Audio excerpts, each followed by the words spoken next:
अजित पवारांच्या राष्ट्रवादीच्या डोक्याला ताप होत आणि या तापाचं कारण असलेलं एक नाव आहे संग्राम जगताप. त्यांच्याच पक्षाचे आमदार जे म्हणतात की हिंदूंकडूनच फटाके खरेदी करा, मुस्लिम समाजाच्या दुकानावर जाऊ नका. स्वतः राष्ट्रवादीचे आमदार अमोल मिटकरी आपल्यासोबत आहे. ताप होतोय पक्षाच्या? त्यांच्या भूमिका दोनदा तीनदा अशा पद्धतीनं त्यांनी मोठ्या स्टेजवर वक्तव्य केल्यानंतर स्वतः पक्षाचे प्रमुख आदरणीय अजितदादांनी समज दिली. पण आज सकाळी पुण्यावरून ज्यावेळेस पत्रकारांनी हा प्रश्न विचारला त्यावेळेस स्वतः अजितदादा म्हणाले की आम्ही फुले शाहू आंबेडकर शिवछत्रपतींना मानणारी लोक आहोत, तसा आमचा पक्ष आहे. आणि अशा प्रकारचं वक्तव्य जर दोनदा तीनदा होत असेल तर त्यांना पक्ष पातळीवर नोटीस दिल्या जाईल. असं वक्तव्य करणं चुकीचं आहे. ते पक्षाचं मत असू शकत नाही, ते त्यांचं वैयक्तिक मत आहे.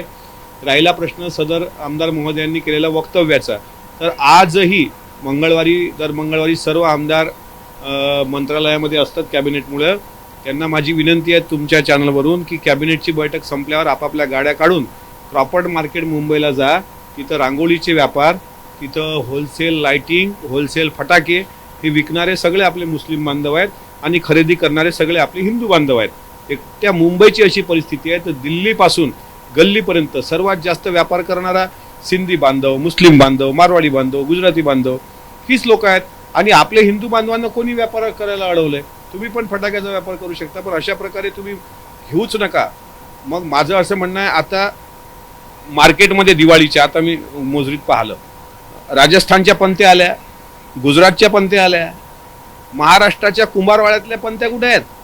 तो तर हिंदू समाजातला सर्वसामान्य घटक आहे ना, त्याला बळ देण्याकरता आपण आमदार महोदय काय पुढाकार घेता? त्यामुळे अशी वक्तव्य ही समाजामध्ये दुही पसरवणारी आहेत. ती आमच्या पक्षाची भूमिका असू शकत नाही. आमदार महोदयांना आमची विनंती नेहमीच राहिलेली आहे की असं वक्तव्य करून दोन समाजात तेढ निर्माण होईल असं करू नका. ते पण भगवी टोपी घालून तो विचार मांडतात, पण माझ्या डोक्यावर जी भगवी टोपी आहे ती राष्ट्रसंत तुकडोजी महाराजांच्या विचाराची आहे. आपण स्वतः सामुदायिक प्रार्थनेमध्ये मौन श्रद्धांजलीमध्ये होता.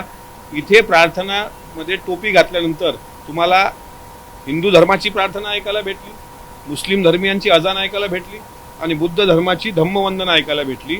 असा वैश्विक विचार ज्या गुरुकुंजात मांडला गेला त्या गुरुकुंजाच्या विचाराची भगवी टोपी घालून मला समतावाद मांडता येतो. याच भगव्या टोपीचा गैरवापर करून काही लोकांना हिंदू विरुद्ध मुसलमानांच्या भावना भडकवता येतात. मी मात्र या पठडीतला आहे. मी संविधानाला मानतो. संविधानाचा विचार मानणं असणारी लोक अशा प्रकारचं वक्तव्य करू शकत नाहीत. त्याच्या राजकारणात मेरिट येण्यासाठी तुमचे आमदार संग्राम जगताप कोणातरी कॉपी करतात, कोणातरी पाहून लिहितात असं वाटतं? ते त्यांनी काय लिहावं त्यांचा वैयक्तिक प्रश्न आहे. पण मला असं वाटते की तुम्ही स्पर्धा करा. तुम्हाला जर मोठं व्हायचं असेल तर तुम्ही आणखी मोठे व्हा. पण स्वर्गीय अरुण काका जगताप त्यांचे वडील यांनी जो विचार मांडला, सर्व धर्मियांना घेऊन ते चालले, तोच विचार पुढे न्या. तुमची रेषा आपोआप पुढे होईल.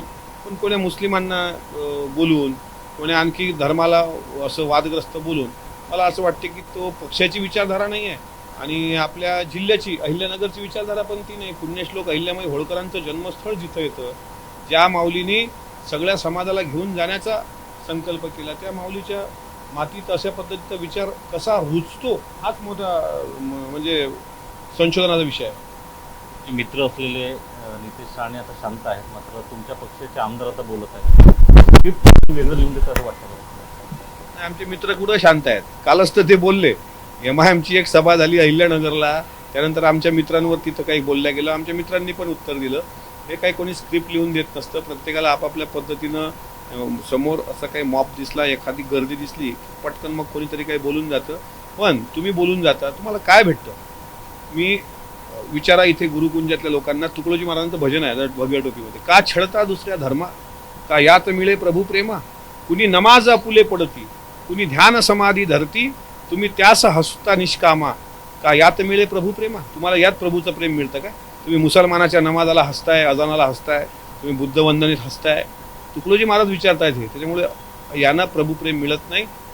ह्या अशा पद्धतीनं स्वतःचं नावलौकिक काही काळासाठी मिळवता येतो, पण त्या नावलौकिकामागं जर एखाद्या समाजातून आपल्या पक्षाची प्रतिमा मलिन होत असेल तर ती पक्षाला फार महाग जाणारी गोष्ट आहे. म्हणून स्वतः अजितदादांनी त्याबाबत आपलं जे काही ठाम मत आहे, रोखठोक ते मांडलेलं आहे. थेट सवाल आहे की त्यांच्यावर पक्षानं कारवाई करावी का? नाही, शेवटी तो निर्णय सर्वस्वी पक्षाचे वरिष्ठ नेते घेत असतात. मी पक्षाचा एक कार्यकर्ता आहे, एक आमदार पक्षाचा आहे. पण मी समाजामध्ये फिरताना मला असं वाटतं की आमच्या पक्षामध्ये सर्व धर्माची लोक आहेत. 10% विधानसभेमध्ये जे काही उमेदवाऱ्या दिल्या त्या मुस्लिम बांधवांना दिल्या गेल्या आणि अजितदादा जे आपल्या पक्षाचे प्रमुख आहेत, हां त्यांचा विचार असा हिंसक असता तर आम्ही मान्य केलं असतं की पक्षाचे प्रमुखच हिंसक विचाराचे आहेत. पण पक्षाच्या प्रमुखाचा अजेंडा परवा वचनाचा महामेरू म्हणून पुस्तक प्रकाशित झालं, ते पुस्तक वाचा ना. अजितदादांवर प्रकाशित झालेलं पुस्तकं वाचा. त्यांच्यामध्ये त्यांच्या परिवारात कुठं मतभेद जातीभेद देत अगदी पवार साहेब असतील, दादा असतील, पण अशा प्रकारे विचारधारेशी प्रतारणा करणं, मला असं वाटते पक्ष पातळीवर याची गंभीर दखल घेतलेली आहे. आमच्याकडून पण चुका झाल्या, आम्ही पण चुकलो, पण पक्षानं एकदा दोनदा समज दिल्यानंतर आम्ही आमची चूक लक्षात आल्यानंतर आम्ही शांत राहिलो. तसंच त्यांच्याकडून पण अपेक्षा आहे की ठीक आहे, झालं गेलं गंगेला वाहलं, पण आता तरी पुढं अजितदादा काय म्हणतात, अजितदादापेक्षा तर आपण मोठे नाही. संग्राम जगताप जो विचार मांडतात तो पक्षाचा नाही, तर पक्षाचा विचार हा फुलेशाह आंबेडकरांचा आणि तोच आम्ही समोर घेऊन जातोय, असं आमदार अमोल मिस्त्री म्हणतात. कॅमेरामन अमोल देशमुखचा उमेश शिवणे, एबीपी माझा, अकोला.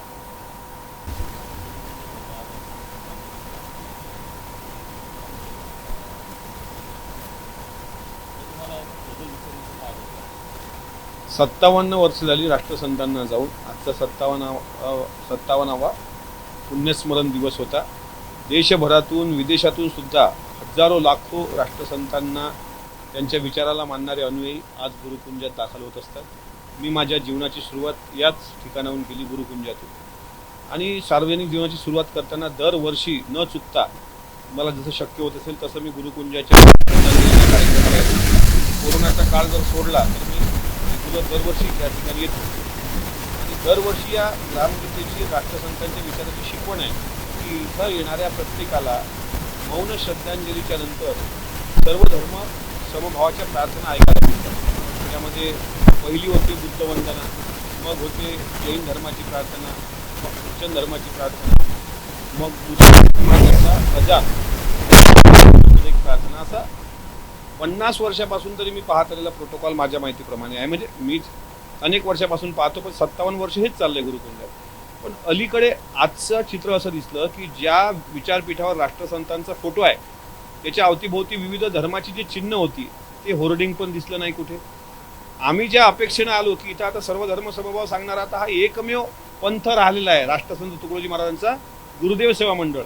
आणि गुरुदेव सेवा मंडळाच्या लोकांनीच जर घाबरून जाऊन, जर दचकून, कोण्या राजकीय दबावाला बळी पडून हळूहळू एक एक प्रार्थना कमी करणं, आरतीचा वेग कमी करणं, असा काही प्रकार केला तर मला सांगा लोकांनी कोणाकडून आदर्श घ्यावा. तुम्हीच प्रार्थनेमध्ये हो चीड झुटी राहा की म्हणता आणि मग झुट्या गोष्टीचा तर विरोध केला पाहिजे. मला ही गोष्ट नक्कीच खटकलेली आहे. मी पण मला विचाराचा अधिकार आहे, कारण मी तुकडोजी महाराजांच्या ग्रामगीतेतून पुढे आलेला व्यक्ती आहे. मी सामुदायिक प्रार्थना, ध्यान साधना करणारा व्यक्ती आहे.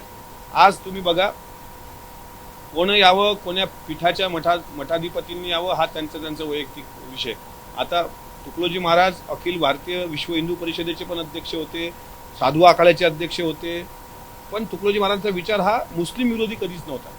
पण आजच्या या सगळ्या वातावरणामध्ये मला मौन श्रद्धांजलीचा सोहळा हा कोणत्यातरी दबावाखाली पार पडतोय असं जाणवलं. त्यावर स्वतंत्र मी लिहिणार आहे. पण असं जर झालं तर देशात फक्त एकमेव आता गुरुदेव सेवा मंडळ राहिलं. आणि आता जर राजकीय दबावाला बळी पडून प्रार्थनाच कट होत गेल्या, म्हणजे सर्वधर्मी प्रार्थना, तर मला वाटतं भविष्यात माणसं माणसाला कापून टाकतील आणि तू मुसलमान आहेस, तू हिंदू आहेस तर डायरेक्ट गोळ्या घाला, ठार मारा, अशी परिस्थिती बोकाळेल. ती बोकाळू द्यायची नसेल तर अमरावती जिल्हा ज्या जिल्ह्यांनी जगाला भाऊसाहेब पंजाबराव देशमुख, गाडगे बाबा तुकडोजी महाराजांनी विचार दिला, त्या जिल्ह्यामध्ये जर विचाराच्या प्रसाराच्या बरोबर वाईट विचाराचं प्रदूषण होत असेल ते रोखण्याचं सामर्थ्य फक्त गुरुदेव सेवा मंडळात आहे. आणि आज दुर्दैवानं सांगतो, मध्यवर्तीच्या लोकांना आमची हात जोडून विनंती आहे की अशा प्रकारचा पुण्यस्मरण सोहळा जो इतक्या जलद आणि अशा कटछाट पद्धतीने घेतला गेला, त्यामुळे भविष्यात मला अशी भीती वाटायला लागली की उद्या चालून तुम्ही सर्व प्रार्थना कट कराल की आता मुस्लिमांची प्रार्थना कशी घ्यायची. आता पहलगामचा विषय कधी झाला नाही आजपर्यंत, मिशन सिंदूरचा विषय कधी झाला नाही. म्हणजे तुम्ही धर्माला राजकारणाचं अधिष्ठान देत आहे की राजकारणाकडे धर्म वळवत आहे, याच्या संभ्रमात इथली लोक आहेत. त्यांनी लवकर दुरुस्त व्हावं आणि जागतिक, जर अखिल भारतीय हा विचार म्हणतो आपण, तर भारतापर्यंत तरी विचार पोहोचवा ना तुकडोजी महाराजांचा. कुठं काही कमी पडत असेल तर सरकार म्हणून सरकार तुमच्या पाठीशी आहे, सगळीच लोक पाठीशी आहेत. पण अशा प्रकारे एक भीती मला वाटते की भविष्यात हा विचार मरू नये एवढीच माझी राष्ट्रसंतांच्या चरणी प्रार्थना आहे. म्हणजे काय होतं की पूर्वीच्या काळी कुठलेही राजकीय पदाधिकारी आले तर एका लाईनमध्ये बसायचे, कुठलेही राजकीय पदाधिकारी आले तर त्यांना काय कुठल्या VIP ट्रीटमेंट्स नसायच्या. पण अलीकडच्या काळात मी पाहतो की एखादं कोणी मोठे नेते आले की त्यांच्या अवतीभोवतीचा ताफा, अवतीभोवतीचे बॉडीगार्ड, याच्यामुळे काय होतं की तिथली मूळ जी ध्यानधारणेची जी कन्सेप्ट म्हणजे एक हे लागलेली असते, लिंक लागलेली असते, ती विस्कळीत होऊन जाते आणि मग सगळा सोहळा त्या व्यक्तीभोवती फिरतो. म्हणजे व्यक्तिकेंद्रित सोहळा होऊ नये. कोणीही हो, उद्या देशाचे राष्ट्रपती आले, देशाचे प्रधानमंत्री आले, राज्याचे मुख्यमंत्री आले तर ते मोठे आहेत, पण सामुदायिक प्रार्थनेच्या वेळी राष्ट्रसंतांच्या विचारासमोर सगळे समान आहेत. इथं कोणी तुम्ही जाऊन बघा बरं गुरुद्वाऱ्यामध्ये ज्ञानी झैलसिंग असू द्यात किंवा मनमोहन सिंग, हे तिथे डोक्याला बांधूनच नतमस्तक होऊन लंगरमध्ये सुद्धा लाईनमध्ये लागतात. हे शिकण्यासारखं आहे. त्या तुलनेमध्ये गुरुकुंजात आम्ही आता आमदार आहे तर आम्हाला बसायला VIP ट्रीटमेंट आणि सर्वसामान्य लोक बाहेर असतात, ते आम्हाला वाईट वाटतं. कुठला आमदार असतील, खासदार असतील, सगळे गुरुदेवाच्या दरबारात समान आहेत. त्याच्यामुळे कुठल्या राजकीय दबावाखाली हा सोहळा जाऊ नये अशी माझी एका गुरुदेव भक्ताची अपेक्षा आहे. ABP माझा, उघडा डोळे बघा नीट.